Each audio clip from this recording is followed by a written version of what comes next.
जय श्री राम, जय बालाजी सरकार। नमस्कार दोस्तों, मैं सरिता शुक्ला अपने और आपके यूट्यूब चैनल पर आप सभी का स्वागत करती हूं और बालाजी से प्रार्थना करती हूं कि आप सभी लोग सकुशल अपने घर सुरक्षित हों।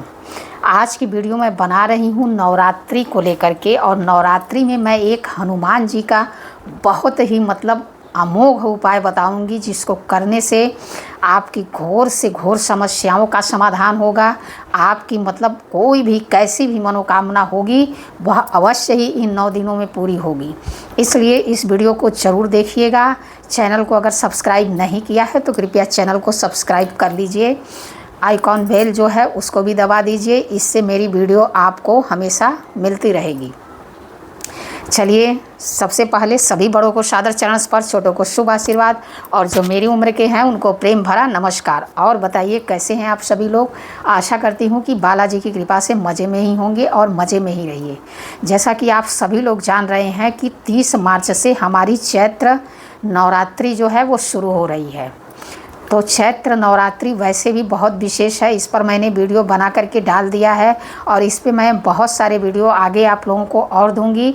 लेकिन आज का यह जो वीडियो है ये बहुत ही ख़ास है, क्योंकि आप सभी लोग जानते हैं, अक्सर आपने देखा होगा कि जो माता जी की फ़ोटो होती है उसमें अक्सर हनुमान जी जो है आगे होते हैं उनके ध्वजा लेकर के, और पीछे भैरव जी होते हैं। यानी कि माता के मार्ग का जो संचालन होता है वह हनुमान जी करते हैं। उनकी सुरक्षा के लिए वो आगे आगे चलते हैं।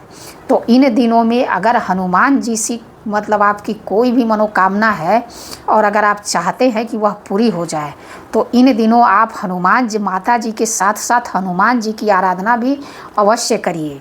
इससे आपकी वह मनोकामना दुगनी शक्ति से पूरी होने की 100% चांस होता है। तो इसलिए जो है इस नवरात्रि यह उपाय अवश्य ही करिए। थोड़ा सा मुश्किल होगा, लेकिन कुछ पाने के लिए थोड़ा कुछ तो करना ही पड़ता है। बिना कुछ किए जय जयकार नहीं होती। कोशिश करने वालों की कभी हार नहीं होती। तो अगर जीवन का कोई लक्ष्य है, जीवन की कोई ऐसी समस्या है, जीवन में कोई ऐसी परेशानी है, जीवन में कोई ऐसी बाधाएं हैं जिसको आप दूर करना चाहते हैं, जिसको आप पूरी करना चाहते हैं, जिसे आप प्राप्त करना चाहते हैं, तो उसके लिए थोड़ी सी मेहनत आपको अवश्य करनी पड़ेगी। चलिए, मैं आप लोगों का आज बहुत ज़्यादा समय नहीं लूँगी। आज मैं आप लोगों को सीधे उपाय पर आते हैं, और सीधे उपाय का मैं आप लोगों को बता रही हूँ कि कैसे क्या करना है। देखिए, हनुमान जी और माता की उपासना जो है दुगनी फलदायी होती है। और ख़ास करके नवरात्रि में जो है हनुमान जी का अगर आप कोई भी कामना से, चाहे कोई भी उससे अगर कोई कार्य के पूरा होने के लिए आप अगर प्रार्थना करते हैं और इस प्रकार से करते हैं जैसे मैं बताने जा रही हूँ, तो आपकी मनोकामना यह मान लीजिए कि माता रानी की कृपा से और हनुमान जी की कृपा से 100% पूरे होने के चांस होते हैं। क्योंकि नवरात्रि में जो है जो आध्यात्मिक शक्तियाँ होती हैं वह प्रबल होती हैं। नवरात्रि के 9 दिन जो होते हैं बेहद खास होते हैं, बेहद पवित्र होते हैं। इन दिनों में अपने घर में शुद्धता बना कर के रखिए। अगर आप लहसुन प्याज खाते हैं तो भी हो सके तो इन 9 दिनों में लहसुन प्याज बिल्कुल मत खाइए। अब इसमें देखिए, बहुत घरों में क्या होता है कि सब लोग खाने वाले होते हैं और एकाध लोग व्रत करने वाले होते हैं। तो ये होता है कि एक व्यक्ति के लिए सब लोग अपना खाना पीना क्यों छोड़ें, और कोई छोड़ना भी नहीं चाहता है। सबसे बड़ी बात यह है, तो अगर हो सके, अगर आपके घर में कोई भी 9 दिन का व्रत रहता है, चाहे 9 दिन नहीं भी रहता है, तो भी अगर हो सके, जैसे कोई पूजा पाठ करता है और वह 9 दिन लहसुन प्याज नहीं खाना चाहता है, तो कोशिश करिए कि 9 दिन आपके घर में लहसुन प्याज ना बनाइए। बाकी भाई, अब नहीं चलने वाला हो तो क्या ही कर सकते हैं। बहुत लोगों से मेरा परिचय हुआ है, ऐसे ऐसे दिगंबर लोगों से, कि जिनसे 9 दिन भी, एक दिन नहीं चलता, 9 दिन तो बड़ी बात है। तो ऐसे लोगों से भी मेरा परिचय हुआ है। तो अगर ऐसी कोई समस्या है तो वो तो क्या ही कर सकते हैं, भगवान हैं। अब देखिए, आपको क्या करना है, जैसे नवरात्रि के पहले दिन से ही यह प्रयोग जो है शुरू कर लेना है आपको। अब जैसे बहुत लोग माता रानी के सामने अखंड दीपक जलाते हैं, बहुत लोग नहीं जलाते हैं। बहुत लोग सुबह शाम दीपक जला करके पूजा कर लेते हैं। तो जो लोग अखंड दीपक जलाते हैं वो तो माता रानी के सामने जो है घी का अखंड दीपक जलाइए, चाहे तिल के तेल का अखंड दीपक जलाइए। और जो लोग शाम सुबह, तो अगर आप नहीं भी जलाते हैं तो नवरात्रि में शाम सुबह माता रानी के सामने एक दीपक अवश्य लगाइए, यह तो विशेष रूप से करिए। अगर आप हमेशा नहीं करते हो, मान लीजिए शाम को अगरबत्ती दिखा दिए हो गया, शाम को धूप दिखा दिए हो गया, तो नवरात्रि में ऐसा मत करिए। नवरात्रि में 9 दिन कम से कम सुबह शाम अपने घर में दीपक अवश्य लगाइए। अब जैसे माता रानी के सामने आपने घी का दीपक लगाया तो वहीं बाजू में हनुमान जी की स्थापना करिए साथ ही साथ, और हनुमान जी के सामने सरसों के तेल का दीपक जलाइए। इससे हनुमान जी और भैरव जी दोनों लोग प्रसन्न होते हैं। ठीक है। अब जब आप पूजा करने बैठते हैं, जैसे कि मान लीजिए नवरात्रि की पूजा, माता रानी की पूजा होती है, दुर्गा सप्तशती का पाठ करते हैं और दुर्गा चालीसा का पाठ करते हैं, इन तमाम चीज़ों का पाठ होता है। तो जो भी आप करते हो वह सब तो ठीक है, लेकिन जो हनुमान जी का जैसे है, तो हनुमान जी के सामने एक सरसों के तेल का दीपक जला करके रखिए और उनके सामने बैठ जाइए। उनको ऑरेंज कलर का सिंदूर अवश्य चढ़ाइए। और थोड़ा सा जो है आपको क्या करना है, थोड़ा सा मतलब गरी आती है, सूखी गरी ले लीजिएगा। ठीक है, सूखी गरी रख लीजिएगा साइड में। और आपको क्या करना है कि पूरे 9 दिन आपको यह उपाय करना है।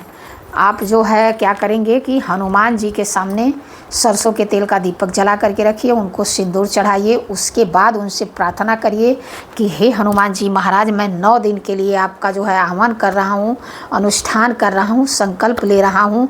इस कार्य के लिए आपका जो भी कार्य हो उनके सामने हाथ जोड़ करके प्रार्थना करिए कि मैं इसमें यह करने में असमर्थ हूँ।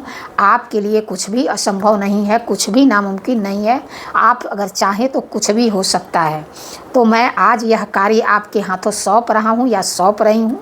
मेरे इस कार्य को पूरा करना अब पूरी तरह से आपके हाथ में है। इसके विषय में मैं कुछ नहीं जानता, मैं कुछ नहीं जानती, मैं बिल्कुल अनजान हूँ। जो कुछ भी करना है आपको ही करना है। इस तरह से उन्हीं के ऊपर छोड़ करके, उनसे प्रार्थना करके, उसके बाद आपको क्या करना है, 7 बार हनुमान चालीसा का पाठ करना है। ठीक है, 7 बार हनुमान चालीसा का पाठ करना है। उसके बाद अंत में आपको क्या करना है, अंत में आपको यही करना है कि मतलब जो वो गरी है, वो 1 टुकड़ा गरी ले लेना है और 3 ठो लौंग ले लेना है और थोड़ा सा कपूर ले लेना है। और उसी में मतलब उसी से वो हनुमान जी की जो है आरती करनी है। ठीक है, यह कार्य। हाँ, और हनुमान जी के सामने जो है एक जो है सूखा नारियल अवश्य रख दीजिएगा। ठीक है, हनुमान जी के सामने एक सूखा नारियल, जब मतलब आप संकल्प लेंगे उसी टाइम अपनी मनोकामना कहते हुए एक जटा वाला सूखा नारियल हनुमान जी के सामने अवश्य रखिएगा और उनसे जो है प्रार्थना करिएगा। और इसी प्रकार से आपको 9 दिन, सबसे पहले आपको क्या करना है, गणपति गजानंद का आह्वान करना है। हे गणपति गजानंद, श्री गणेशाय नमः, श्री गणेशाय नमः 11 बार बोलिए। 108 बार राम नाम का जाप पहले करिए। उसके बाद 7 बार हनुमान चालीसा पढ़नी है। फिर आपको थोड़ी सी घड़ी और 3 लौंग और थोड़ा सा कपूर डाल करके हनुमान जी की उससे आपको आरती करनी है और 7 बार हनुमान चालीसा का पाठ करना है। फिर आप जो भी भोग लगाते हो माता रानी को, हनुमान जी को, आप वो भोग लगाइए, प्रसाद बांटिए।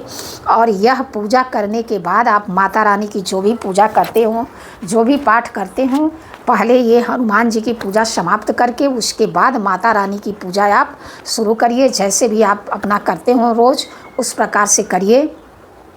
9 दिन आपको यही करना है। पर दूसरे दिन संकल्प आपने पहले दिन ले लिया, 9 दिन आपको संकल्प नहीं लेना है, लेकिन गणपति जी का आह्वान पहले करना है, राम नाम की माला करनी है। उसके बाद जो है 7 बार हनुमान चालीसा का पाठ करना है। फिर थोड़ा सा गरी और 3 लौंग और थोड़ा सा कपूर डाल करके हनुमान जी की आरती करनी है। यह आपको 9 दिन करना है। ठीक है। अब बहुत लोग अष्टमी को हवन करते हैं, बहुत लोग नवमी को हवन करते हैं। तो जैसे नवमी के दिन हवन करते हैं और मतलब गृहस्थ लोगों को नवमी के दिन ही हवन करना चाहिए, यही विधान है। भाई हमने बचपन से यही देखा है, हम बचपन से यही करते आए हैं, इसलिए हमको यही पता है। तो आपको क्या करना है, नवमी के दिन जब आप हवन करेंगे तो वह जो सूखा नारियल हनुमान जी के सामने आपने रखा है, उस नारियल को भी हवन में आपको डाल देना है। ठीक है, आपकी जो भी मनोकामना है एक बार हनुमान जी से प्रार्थना करके खूब अच्छे से, और उनका जो है विसर्जन करके, उनका हवन करके, उसके बाद वह नारियल हवन में डाल दीजिए। अगर आप वह नारियल मान लीजिए हवन में नहीं डाल सकते हैं तो आप उसको ले जा कर के किसी भी हनुमान मंदिर में भी रख कर के आ सकते हैं, लेकिन अगर हवन में डाल देते हैं तो बहुत अच्छी बात है। उसके बाद जब वो हवन की राख बचती है तो उसमें से इतनी सी राख आप ज़रूर निकाल कर अपने पास रख लीजिए। बाकी राख आप जो है ले जाकर बहते हुए जल में प्रवाहित कर दीजिए, लेकिन थोड़ी सी राख जो है अपने पास अवश्य रखिए। वह तब तक रखना है आपको जब तक कि आपकी मनोकामना वह पूरी ना हो जाए। ठीक है, और हो सके तो उस राख का डेली जब आप पूजा करने जाते हैं तो थोड़ा सा यहाँ पे तिलक लगा लिया करिए। महिलाएं जो हैं यहाँ गले पे लगा लिया करें। ऐसा करिए। आपको मैं तो कह रही हूँ कि शायद हो सकता है कि आपकी वह मनोकामना नवरात्रि में ही हनुमान जी और माता रानी की कृपा से पूरी हो जाए, लेकिन अगर किसी कारणवश नहीं पूरी हो पाती है तो यह मान के चलिए कि 40 दिन के अंदर आपकी वह मनोकामना अवश्य पूरी होगी। मैं ऐसा बिल्कुल नहीं कहूँगी कि 24 घंटे में पूरी हो जाएगी। कोई जादू नहीं है कि तुरंत काम हो जाएगा। भगवान की आराधना है, थोड़ा जादू भी हो सकता है। आपकी श्रद्धा और आपके प्रारब्ध के ऊपर है कि आपका प्रारब्ध क्या है, कितना आपको मतलब जल्दी फल मिलेगा, ये तो हनुमान जी जाने। पर यह उपाय करने से आपके 40 दिन में उस समस्या का समाधान, चाहे आपकी वह मनोकामना अवश्य ही पूरी होगी जिसको सोच करके आप यह 9 दिन का हनुमान जी का उपाय करेंगे। तो इसलिए इस उपाय को ज़रूर करिएगा। बाकी माता रानी की पूजा आप जैसे करते हैं ठीक उसी प्रकार करते रहिए, उसमें कोई भी हेर फेर नहीं करना है। जैसे आपको पाठ करना है, जैसे आपको पूजा करनी है, जैसे आपको कन्या पूजन करना है, सब कुछ वैसे ही करना है। पर हनुमान जी का यह उपाय आपको इस प्रकार से करना है, अवश्य करिए और इसका लाभ उठाइए। वीडियो में अगर कोई गलती हो गई हो तो क्षमा करिए। ऐसी जानकारी के लिए हमसे जुड़िए, हमारे चैनल को लाइक, सब्सक्राइब, शेयर करिए। जय श्री राम, जय बालाजी सरकार।